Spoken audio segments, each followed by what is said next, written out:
بسم اللہ الرحمن الرحیم۔ السلام علیکم۔ امید ہے سب لوگ ٹھیک ہوں گے۔ می مسز انم عاصم۔ آج ہم اردو جماعت دہم کا سبق مرزا محمد سعید کے بارے میں پڑھنے جا رہے ہیں۔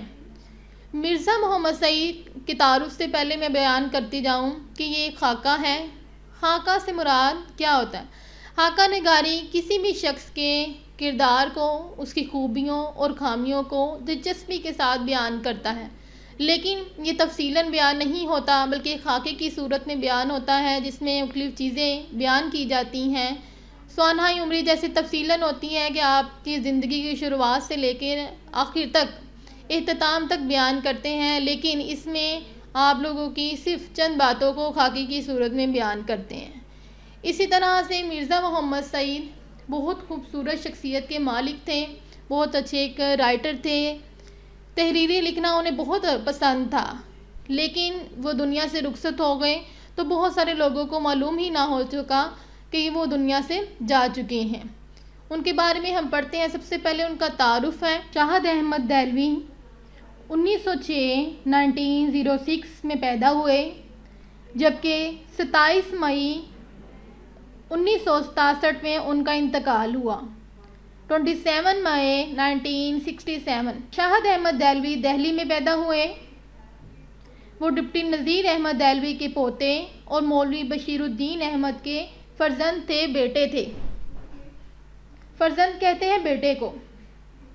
1925 میں انہوں نے FCC کالج لاہور سے FSc کرنے کے بعد میڈیکل کالج میں داخلہ لیا، لیکن شدید بیمار ہو گئے، چنانچہ طبی تعلیم جاری رکھنے کا ارادہ ترک کر دیا، منقطع کر دیا۔ بعد میں دہلی سے انگریزی ادبیات میں BA آنرز کیا، MA فارسی کا امتحان بھی پاس کیا۔ قیام پاکستان کے بعد شاہد احمد دہلوی کراچی منتقل ہو گئے تھے اور تصنیف و تالیف کے ساتھ ساتھ انہوں نے انگریزی ادب سے تراجم کا سلسلہ بھی جاری رکھا۔ پاکستان رائٹرز گلڈ کی تشکیل میں نمایاں خدمات انجام دیں۔ 1963 میں انہیں مجموعی ادبی خدمات کی بنا پر تمغہ برائے حسن کارکردگی سے نوازا گیا۔ ان کی خدمات بہت زیادہ تھیں، ادب میں لکھنے کے حوالے سے تحریروں میں، اس لیے ان کی کارکردگی کو، ان کے عمل کو دیکھتے ہوئے انہیں انعام سے نوازا گیا۔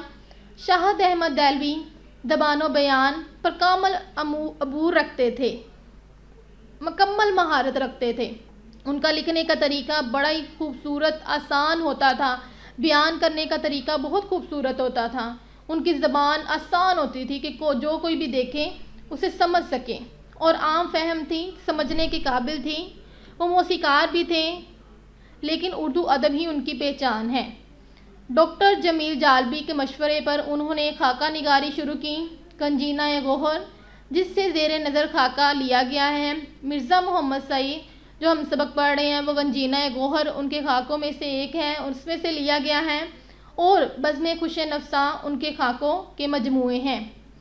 ان کے علاوہ ان کی تصانیف، ان کی لکھی ہوئی کتابیں، ان میں اجڑا دیار، دلی کی بپتا اور دہان کے کھیت شامل ہیں۔ یہ تھا آج کا ہمارا تعارف۔ امید ہے کہ آپ لوگ اس کو اچھی طرح سے یاد کریں گے۔ اپنا بہت خیال رکھیے گا۔ خدا حافظ۔